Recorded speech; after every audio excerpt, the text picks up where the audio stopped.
क्या संतान आती है पिछले जन्मों का हिसाब चुकाने?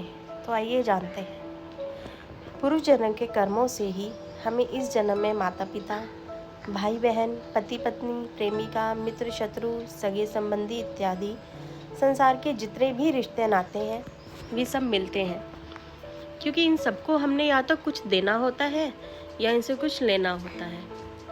वैसे ही संतान के रूप में हमारा कोई पूर्व जन्म का संबंधी आकर जन्म लेता है, जैसे कि शास्त्रों में 4 प्रकार का बताया गया है। ऋणानुबंध, पूर्व जन्म का कोई ऐसा जीव जिससे आपने ऋण लिया हो या उसका किसी प्रकार से धन नष्ट किया हो, वह आपके घर में संतान बनकर जन्म लेगा और आपका धन बीमारी या व्यर्थ के कार्यों में तब तक नष्ट करेगा जब तक कि उसका हिसाब पूरा ना हो जाए। दूसरा है शत्रुपुत्र, पूर्व जन्म का कोई दुश्मन आपसे बदला लेने के लिए के घर में संतान बनकर आएगा और बड़ा होने पर माता पिता से मारपीट, झगड़ा या उन्हें सारी जिंदगी किसी भी प्रकार से सताता ही रहेगा या कड़वा बोलकर उनकी बेइज्जती करेगा। वह उन्हें दुखी रखकर खुश होगा। तीसरा है उदासीन पुत्र, इस प्रकार की संतान ना तो माता पिता की सेवा करती है और ना ही कोई सुख देती है और उनको उनके हाल पर मरने के लिए छोड़ देती है। विवाह होने पर यह माता पिता से अलग भी हो जाती है। फोर्थ वन है सेवक पुत्र, पूर्व जन्म में यदि आपने किसी की खूब सेवा की है तो वह अपनी की ही की हुई सेवा का ऋण उतारने के लिए आपकी सेवा करने के लिए पुत्र बनकर आता है। जो बोया है वही तो काटोगे।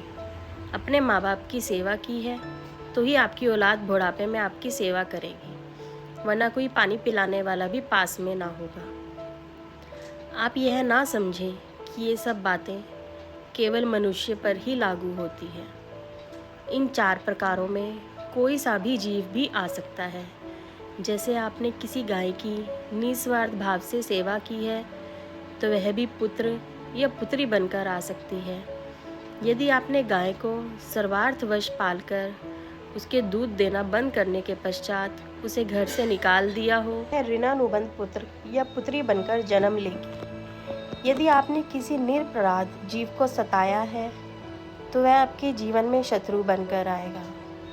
इसलिए जीवन में कभी किसी का बुरा नहीं करें, क्योंकि प्रकृति का नियम है कि आप जो भी करेंगे उसे वह आपको इस जन्म या अगले जन्म में वह 100 गुना करके देगी।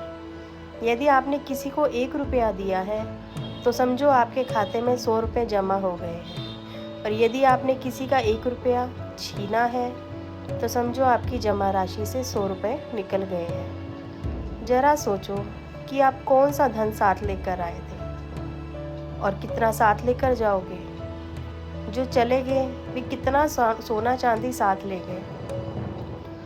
मरने पर जो सोना चांदी धन दौलत बैंक में पड़ा रह गया, समझो वह व्यर्थ ही कमाया। औलाद अगर अच्छी और लायक है तो उसके लिए कुछ भी छोड़कर जाने की ज़रूरत नहीं, खुद ही खा कमा लेगा। और अगर बिगड़ी हुई और नालायक औलाद है तो उसके लिए जितना मर्जी धन छोड़कर जाओ, वह चंद दिनों में सब बर्बाद करके ही चैन लेगा। मैं तेरा मेरा सारा धन यहीं का यहीं धरा रह जाना है, कुछ भी साथ नहीं जाना है, साथ सिर्फ नेकियां ही जाएंगी। आइए सुनते हैं पूर्व जन्म से जुड़ा एक अनोखा किस्सा। जब पूर्व जन्म का कर्ज चुकाने के लिए बनना पड़ा बैल, एक व्यापारी को जबरदस्त घाटा लगा। आजीविका और नए व्यापार के लिए ऋण लेना उसके लिए आवश्यक हो गया और वह राजा भोज के पास गया। एक बड़ी रकम ऋण के रूप में मांगी। राजा ने पूछा, तुम यह ऋण चुका कैसे करोगे? व्यापारी ने चालाकी भरा उत्तर दिया, जितना इस जीवन में चुका सकूंगा चुका दूंगा, जो शेष रहेगा उसे जन्मांतर में चुकाऊंगा। राजा ने 2 क्षण सोचकर व्यापारी को ऋण देने की आज्ञा दे दी। व्यापारी वहां से धन लेकर चला और मार्ग में सायंकाल हो जाने के कारण वह एक तेली के घर रुक गया।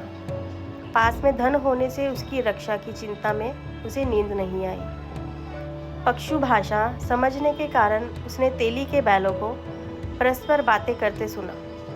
एक बैल कह रहा था, भाई, इस तेली से पहले जन्म में मैंने जो ऋण लिया था वह अब लगभग समाप्त हो चुका है। कल घानी में 2-3 चक्कर लगा देने के बाद मैं ऋण मुक्त हो जाऊंगा और इस परशु योनि से छूट जाऊंगा। दूसरा बैल बोला, भाई, मुझ पर तो अभी इसका 1 सहस्त्र रुपया ऋण है। एक मार्ग मेरे लिए है। यदि ये तेली राजा भोज के बैल से मेरी दौड़ने की प्रतियोगिता ठहरावे और 1 सहस्त्र की शर्त रखे तो मैं जीत जाऊंगा और इसे 1 सहस्त्र रुपये मिल जाएंगे। व्यापारी ने देखा कि अगले 3 दिन चक्कर लगाने के बाद पहला बैल मर गया। तब उसने रात की सारी बात तेली को बता दी और उसे राजा भोज के पास जाने को कहा। प्रतियोगिता होने पर सचमुच में दूसरा बैल विजेता बना और तेली को सहस्त्र रुपये दिलवाकर वह भी मृत्यु को प्राप्त हुआ। यह देखकर व्यापारी शर्मिंदा हुआ और राजा के पास पहुंचा। उसने तत्क्षण ऋण के रूप में मिला हुआ गया धन उसे वापस लौटा दिया। दोस्तों, आपको ये जानकारी कैसी लगी? कृपया कमेंट करके ज़रूर बताएं। वीडियो पसंद आया हो तो लाइक करें और ऐसे ही और भी बहुत सारी कहानियों को सुनने के लिए चैनल को सब्सक्राइब ज़रूर करें। धन्यवाद।